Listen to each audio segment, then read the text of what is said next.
জামাতে ইসলাম সব খারাপ কথা বলে এমন নয়। তাদের বিরুদ্ধে আমাদের ক্ষোভ, আমার ব্যক্তিগত ক্ষোভ। ১৯৭১ সালের মহান মুক্তিযুদ্ধে তারা বিরোধিতা করেছিল। এদেশের স্বাধীনতা চায় নাই। ওরা পাকিস্তানও চায় নাই। ওরা ব্রিটিশ চলে যাক সেটাও চায় নাই। ওরা কোনো কিছুই চায় না।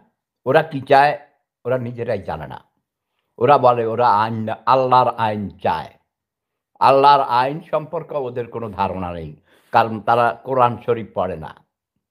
ওরা হাদিস-মাদিস কি এসব নিজেদের মন গড়া ওরা পড়ে আ আপনার মাওলানা মওদুদিবাদ। যেই মওদুদির ছেলেমেয়েরাও মওদুদি তার ছেলেমেয়েদেরকেও স্কুল, কলেজ, বিশ্ববিদ্যালয় ছাড়া মাদ্রাসায় পড়ায় নাই।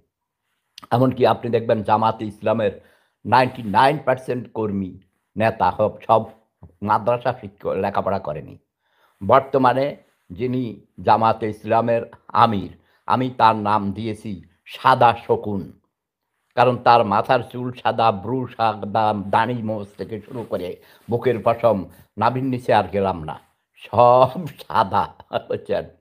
এজন্যে তার নাম দিয়েছি সাদা শকুন। শকুন কেন? ১৯৭১ সালের মহান মুক্তিযুদ্ধের সময় শকুন, কালো শকুনেরা আমাদের মানচিত্র চিবিয়ে এরকম ছিঁড়ে টুকরো, টুকরো করেছিল এবং বাংলাদেশের এই পৃথিবীর মানচিত্র থেকে বাংলাদেশ নামক একটি দেশ আছে, সেটাকে নিচ্ছিন্ন করতে চেয়েছিল।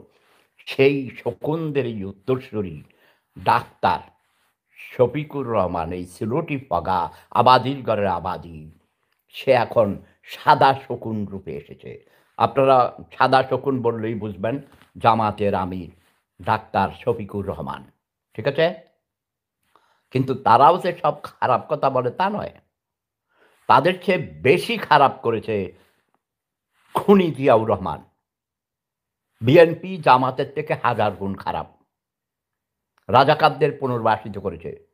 শাহ আজিজের মতো কুখ্যাত রাজাকারকে প্রধানমন্ত্রী বানিয়েছে এই মুক্তিযোদ্ধাদের হত্যাকারী কর্নেল তাহেরকে যে ফাঁসিতে ঝুলাইছিল সেই খুনি জিয়া এবং তার বিধবা স্ত্রী পরবর্তী সময়ে জামাতের কিছু নেতাদেরকে মন্ত্রী বানিয়ে বাংলাদেশের পতাকাকে অসম্মান করেছে। এখন আমি যেটা বলছি, আমি বাংলাদেশে কোনো ফ্যামিলি চাই না, স্বৈরতন্ত্র চাই না।